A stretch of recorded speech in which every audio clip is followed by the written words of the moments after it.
Bienvenue sur un nouveau tuto crochet. Aujourd'hui, on va parler de comment finir les tours et les rangs. Et on va commencer par comment finir les rangs. Donc là, ici, je suis à la fin de mon rang.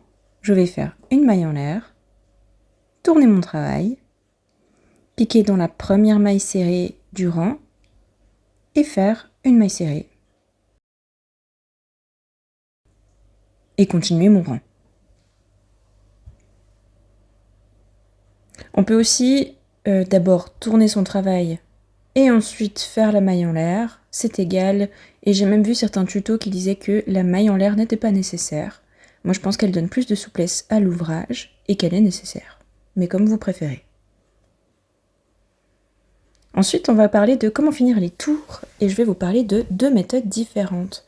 Alors d'abord là j'ai filmé en accéléré la fin de mon tour. Donc quand on crochette en cercle en fait. Et là, on a un marqueur de maille qui indique la première maille du tour. On enlève le marqueur.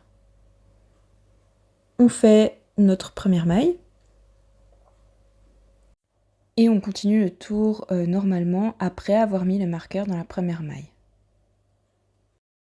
C'est vraiment important de ne pas l'oublier. Et on continue notre tour. Pour la deuxième méthode, qui ne demande pas de marqueur de maille, on ne va pas piquer dans la maille coulée ni dans la maille en l'air ici, mais dans la première maille serrée du tour suivant. On pique, on fait un jeté, on tire, et en fait on va faire une maille coulée. Donc on va passer la première boucle dans la deuxième,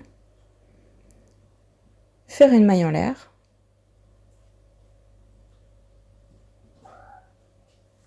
piquer dans la première maille serrée à partir de laquelle on a fait la maille coulée, et recommencer notre tour. Et voilà!